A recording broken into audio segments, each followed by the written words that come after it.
Semoga di balik musibah ini semuanya membawa barokah. Amin. Sebenarnya adanya kejadian kemarin itu, saya itu tidak apa-apa. Semuanya itu adalah titipan dari Allah Subhanahu wa Ta'ala. Buat saya, seseorang yang dicaci, seseorang yang dibully, itu adalah barokah. Karena supaya kita memandang hanya kepada yang memandang, yaitu Allah Subhanahu wa Ta'ala. Sebenarnya adanya kejadian kemarin itu saya tidak apa-apa. Saya sayang sama Pak Polisi itu dibawa itu, ya saya bilang saya senang di penjara. Tidak apa-apa, kalau ini keputusan Allah. Saya senang-senang saja, tidak apa-apa.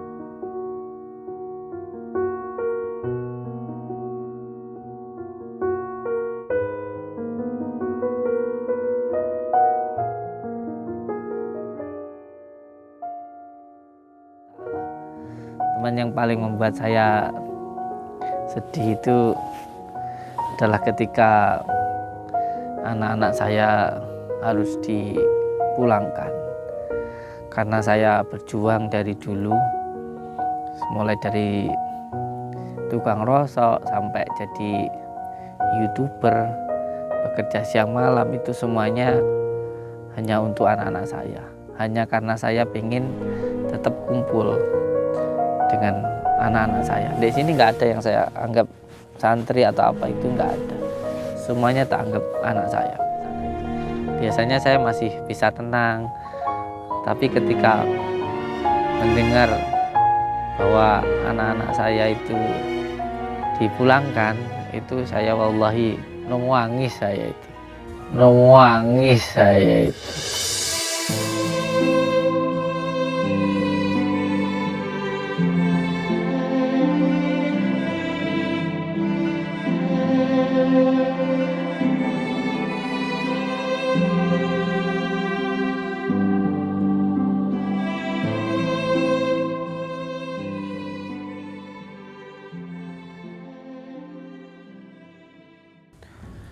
Astaghfirullahaladzim, alladzi la ilaha illa huwal hayyul qayyum wa atubu. Astaghfirullahaladzim, alladzi la ilaha illa huwal hayyul qayyum wa atubu. Astaghfirullahaladzim, alladzi la ilaha illa huwal hayyul qayyum wa atubu. Astaghfirullahaladzim, alladzi la ilaha illa huwal hayyul qayyum wa atubu. Astaghfirullahaladzim, alladzi la ilaha illa huwal hayyul qayyum wa atubu ilaihi. Astaghfirullahaladzim, alladzi la ilaha illa huwal hayyul qayyum wa atubu ilaihi.